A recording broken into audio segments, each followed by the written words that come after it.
প্রিয় দর্শক আসসালামু আলাইকুম, welcome back to my channel star Jahan blog চ্যানেলে আপনাদের সবাইকে স্বাগতম। সবাই কেমন আছেন? আশা করছি সবাই ভালো আছেন। আমিও আলহামদুলিল্লাহ আপনাদের দোয়ায় ভালো আছি। তো আজকে আবারও চলে আসলাম নতুন আরও একটি ব্লগ নিয়ে। তো আজকের ব্লগে কি থাকছে চলুন তাহলে আমরা দেখি।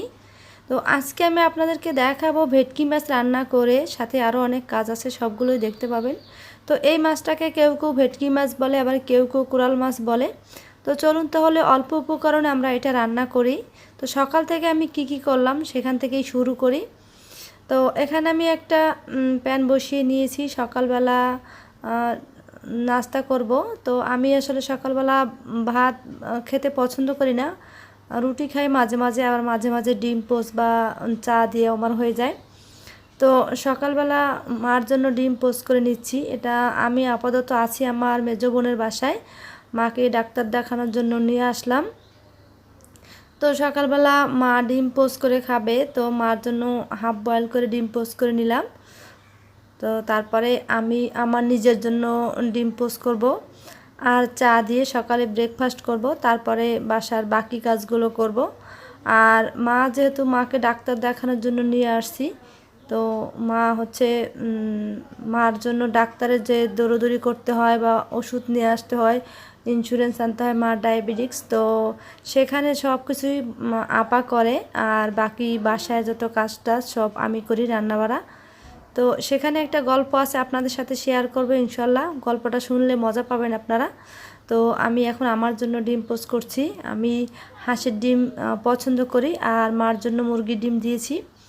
আর এখানে পাশাপাশি আমি নুডলস রান্না করব, সেজন্য 1 প্যাকেট নুডলস নিয়ে নিয়েছি এখানে।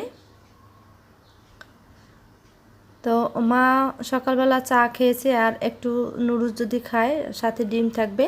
আর নুডলস রিমন মেজাপার ছেলে অর্পা খাবে, তো সেজন্য আমি আলাদা করে 1 প্যাকেট নুডলস রান্না করছি। যে যার মতো পছন্দ মতো খেয়ে নেবে। আর এখানে আমি নুডলসটা সেদ্ধ করে নিচ্ছি। সেদ্ধ করার পর আমি এক সাইডে নুডলসটা ভাজি করে নিব। তো আমি এখানে পেঁয়াজ দিয়ে দিয়েছি আর কাঁচা জাল দিয়ে দিয়েছি অলরেডি। নুডলসও সেদ্ধ হয়ে আসছে। তারপরে সকালে নাস্তা করব। নাস্তা করার পর দুপুরে রান্নার জন্য প্রস্তুতি নেব।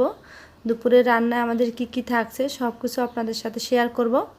তো এখানে আমি একটা ঝাঁঝরি নিয়ে নিয়েছি। আর তারপরে আমি এখানে নুডলসটা করলাম, পানিটা ছেঁকে নিলাম। আর সাথে পাশাপাশি আমি এখানে পেঁয়াজটা ভাজি করে নিয়ে ডিমটা দিয়ে দিলাম। তো আসলে সকাল সকালই চলে আসলাম আপনাদের সাথে নতুন আরও একটা ভিডিও নিয়ে।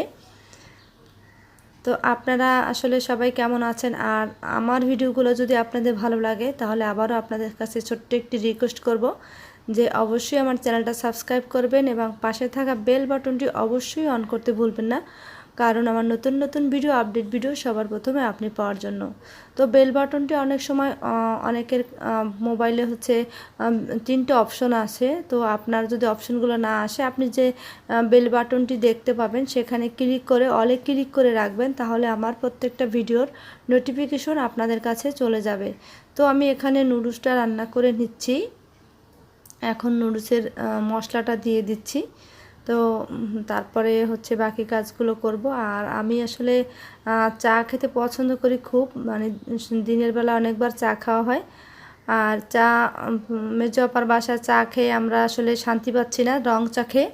কারণ হচ্ছে আমরা আসলে বাসায় বৃষ্টির পানি খাই। আর বৃষ্টির পানি থেকে আপনাদের সাথে আরও একটা টিপস শেয়ার করি। তো সেটা হচ্ছে বৃষ্টির পানি দিয়ে চা করে খাবেন আপনারা, দেখবেন চায়ের কালারটা অনেক অনেক সুন্দর লাগছে এবং খেতেও অনেক ভালো লাগছে। আর আমি আসলে মেজাবার বাসায় রং চা খেয়ে শান্তি পাচ্ছি না, তো সেজন্য আমি একটু দুধ চা করে নিলাম মার জন্য আর আমার জন্য। তো দুধ চা আসলে কম খাই, তারপরও পছন্দ, কিন্তু ইচ্ছা করে কম খাই, যেহেতু দুধ তো ফ্যাট, তো সেই জন্য দুধ চা কম খাওয়া হয়, রং চাই বেশি খাই। তো তারপরে আজকে একটু দুধ চা তৈরি করলাম, যেহেতু রং চা খেতে আমার ভালো লাগে না। এখানের পানিতে হচ্ছে আয়রন যেহেতু, তাই রং কাল, মানে চায়ের রংটা কাল হয়ে যায়, তাই ওই চাটা আমার খেতে ভালো লাগে না। তো আমি এখন চা ছেঁকে মাকে দিয়ে দেব। তো এখন আমি সকালের নাস্তা করতেছি, 1 কাপ চা, একটা ডিম। তারপরে দুপুরে রান্নায় চলে যাব। তো যে জিনিসটা আপনাদের সাথে শেয়ার করছিলাম যে দুপুরে রান্নায় আমাদের কি কি থাকছে, তো এখানে 2টা ভেটকি মাছ দেখতে পাচ্ছেন। এভাবে আপা কাজের বুয়া দিয়ে কেটে ফ্রিজে রেখে দিয়েছে। আর আপা আমি আসার আগে অনেক মাছ কিনছে, যে মাছগুলো আমাকে কাটতে হবে, যেহেতু আমি আসলে মাছ কাটতে পারি খুব ভালো। মাছ এবং মাংস কাটাটা আমার কাছে খুব ইজি, যদিও কষ্ট হয়, তারপরও কষ্টের সাথে সাথে কাজগুলো করতে আমার ভালো লাগে।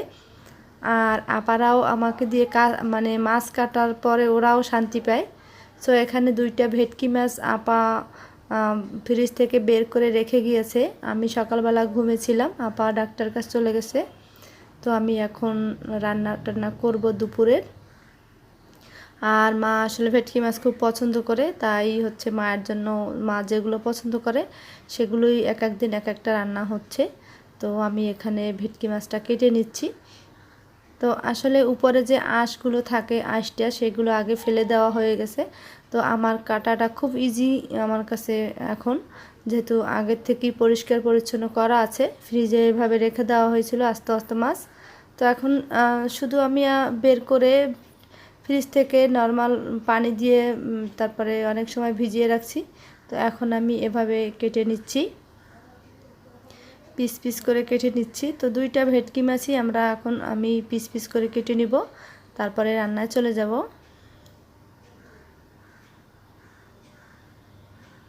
তো আসলে অনেকে আসলে মাছ কাটতে পারে না, এবং অনেকে আসলে কাটাটা খুব মানে কষ্ট অনুভব করে, কিন্তু আমার কাছে কিন্তু তেমন কোনো কষ্ট নাই। যদি আমি ঠিক মতো মাছটাকে পজিশন মতো কাটতে পারি তাহলে কিন্তু খুবই ইজি কাটা। তো আমি কিভাবে কাটছি দেখুন।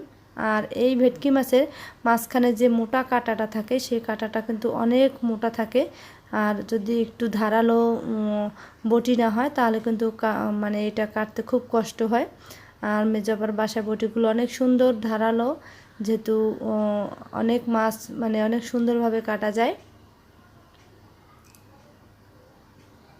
সো এখানে আমি পেঁয়াজ ভাজি করে নিচ্ছি, আর একটু তেল দিয়ে নিচ্ছি। তেলের কথাটা একটু বলি, আসলে আমি একটু তেল বেশিই খাই তরকারিতে, কিন্তু এই জিনিসটা হচ্ছে আমি রান্না করার পর যে বলছিলাম যে আপনাদের সাথে একটা গল্প শেয়ার করব, তো গল্প করতেছি সাথে সাথে মশলাগুলো দিয়ে দিচ্ছি। এখানে আমি জিরা বাটা দিয়ে দিচ্ছি, বলছি সব কিছু দেওয়ার পরে রসুন বাটা দিয়ে দিলাম।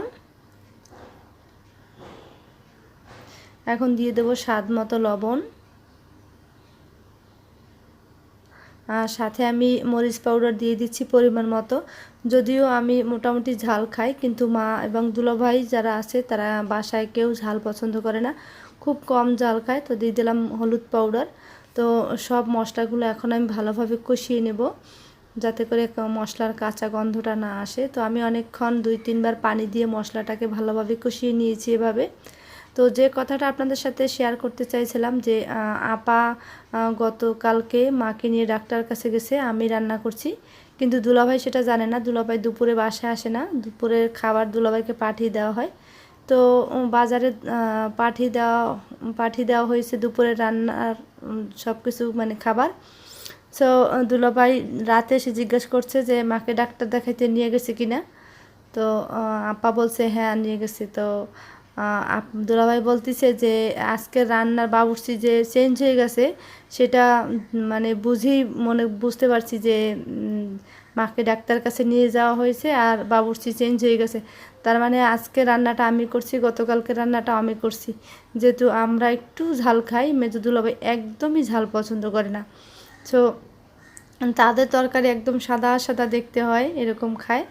তো আমি তরকারিতে ঝোল দিয়ে দিলাম, এখন আমি মাছগুলো দিয়ে দেব। ভেটকি মাছটা আসলে খুব নরম থাকে, তা রান্না করার পরও ওটাকে আস্তে আস্তে তুলতে হয়, তেমন নাড়াচাড়া করতে হয় না, তাহলে মাছটা ভেঙে যায়। তো আসলে সবাই খুব হাসাহাসি করছিল যে বাবুর্চি যে চেঞ্জ হয়ে গেছে, বা আমি যে রান্না করছি আপা রান্না করে নাই, সেটা দুলোভাই বুঝতে পারছে খাওয়ার পরে। তো রাতে এসে বাসায় গল্প করছে আর বলছিল যে আজকে রান্নাটা আমি করছি, সেটা সে বুঝতে পারছে। তো এখন আমি সব মাছগুলো দিয়ে দিলাম। আর এই মাছটা দেওয়ার পরে তেমন কোনো নাড়াচাড়া করা যায় না, অল্প মশলা দিয়ে অল্প উপকরণে কিন্তু এই মাছটা খুব ইজিভাবে রান্না করা যায়। তো আমি এখন ঢাকনা দিয়ে ঢেকে রাখবো। আর এখানে আমি আরও 2 ধরনের তরকারি নিয়েছি। এই তরকারিটা লাউ চিংড়ি মাছ হবে এবং চিচিঙ্গা আর চিংড়ি মাছ দিয়ে ভাজি রান্না হবে, আর লাউ হচ্ছে ভাজি করা হবে। এখন আমি এখানে নিয়ে নিয়েছি চিংড়ি মাছ। আমার জন্য আরও অনেক মাছ ফ্রিজে ওয়েট করতেছে, যেগুলো সব আমাকেই কাটতে হবে। তাহলে বুঝেন আমার অবস্থা কি হবে, আগামী দিনে আরও অনেক মাছ কাটতে হবে। আজকে অল্প অল্প করে শেষ করতেছি, যেহেতু একদিনে এত মাছ কাটা আসলে সম্ভব না। সো এই মাছগুলো এখন আমি আস্তে আস্তে বেছে নেব। আর মেজব আসলে মাছ কাটতে চায় না, ও একটু মাছ কাটাতে অলস। সো সব মাছ আমাকে দিয়েই কাটিয়ে নেয়। তো আজকের মাছটা রান্না করা শেষ। তো এখন আপনারা দেখতে পাচ্ছেন মাছ রান্না হয়ে গেছে, বাকি ভাজি দুটো আর আপনাদের সাথে শেয়ার করলাম না। সো ভিউয়ার্স, আজকের রান্নাটা আমার আপনাদের কাছে কেমন লাগলো অবশ্যই কমেন্ট করে জানাবেন। আর অবশ্যই আমার চ্যানেলটা সাবস্ক্রাইব করে রাখবেন, এরকম নতুন নতুন ভিডিও আপডেট ভিডিও সবার প্রথমে আপনি পাওয়ার জন্য। তো আসলে রান্নাটা কেমন লাগছে অবশ্যই কমেন্ট করে জানাবেন। তো দেখা হবে নতুন আরও একটি ব্লগ নিয়ে আসবো সামনে। সেই পর্যন্ত সবাই অপেক্ষা করুন। আল্লাহ হাফেজ।